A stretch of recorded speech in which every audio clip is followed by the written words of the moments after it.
আপনারা তো ডিম আলুর অনেক রেসিপিই খেয়েছেন। আজ আমার দেখানো পদ্ধতিতে একবার ডিম আলুর রেসিপি বানিয়ে দেখবেন, অসাধারণ লাগে কিন্তু খেতে।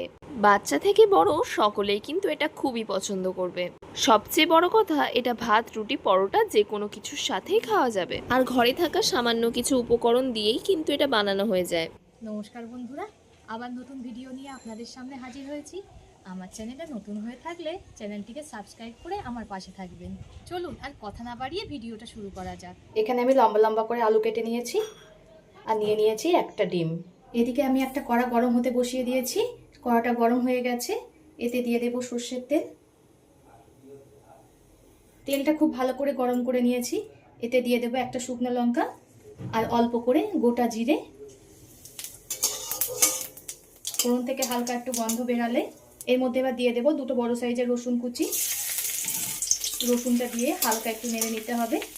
তারপর এতে দিয়ে দেব একটা বড় সাইজের পেঁয়াজ, একদম মিহি করে কুচিয়ে নিয়েছি সেটাকে।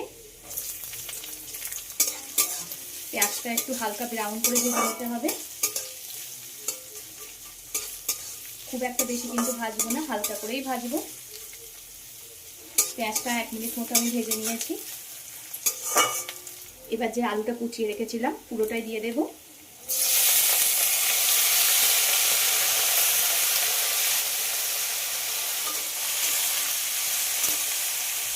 পেঁয়াজের সঙ্গে আলুটাকে খুব ভালোভাবে ভেজে নিতে হবে। 1 মিনিট মতো আলুটাকে ভেজে নিয়েছি। এবার এতে দিয়ে দেবো পরিমাণ মতো লবণ। লবণটা দিলে আলুটা খুব তাড়াতাড়ি নরম হয়ে যাবে আর সুন্দর ভাজাও হবে। আমার বন্ধুরা কে কোথা থেকে দেখছে কমেন্ট করে জানাবেন, তাহলে আমি বুঝতে পারবো আমার বন্ধুরা কোথা থেকে দেখছে।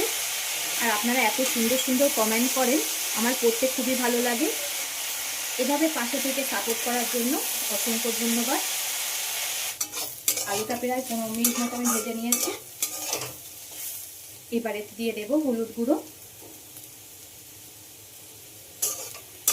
আলুটা কিন্তু আমি আমার পরিমাণ মতো নিয়ে নিয়েছি, আপনারা আপনাদের পরিমাণ মতো নিয়ে নেবেন, আপনারা যতটা পরিমাণে রান্না করবেন। হলুদটা দিয়ে আবারও খুব ভালোভাবে ভেজে নিতে হবে। আলুটা আমার ভাজা হয়ে গেছে, দেখুন খুব সুন্দরও গলে গেছে।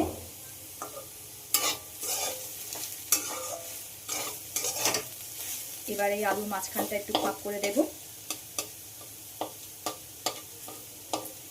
একটু মাঝখানটা ফাঁকা করে দিলাম। এবার এতে দিয়ে দেব অল্প করে সর্ষের তেল। এবার যে ডিমটা ফাটিয়ে রেখেছিলাম সেটাকে দিয়ে দিলাম। এই সময় ডিমের সঙ্গে আলুটাকে ভেজে নিতে হবে। আমি এখানে একটা ডিম দিলাম, আপনারা আপনাদের পরিমাণ মতো ডিম দিয়ে দেবেন। ডিমটা দিয়ে আবারও খুব ভালোভাবে ভেজে নিতে হবে। এটা ভাত, রুটি, পরোটা যে কোনো কিছু দিয়েই খাওয়া যেতে পারে, খুবই ভালো লাগে কিন্তু খেতে। বন্ধুরা একবার হলেও ট্রাই করে কমেন্ট করে জানাবেন কেমন লেগেছে। আর বাচ্চাদের তো খুবই প্রিয় এই রেসিপিটা।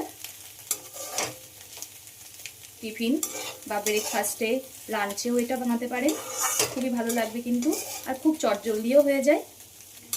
আমার কিন্তু ভাজা হয়ে গেছে, এবার নামিয়ে নেব। এতক্ষণ ধরে ভিডিওটা ধৈর্য ধরে দেখার জন্য অসংখ্য ধন্যবাদ।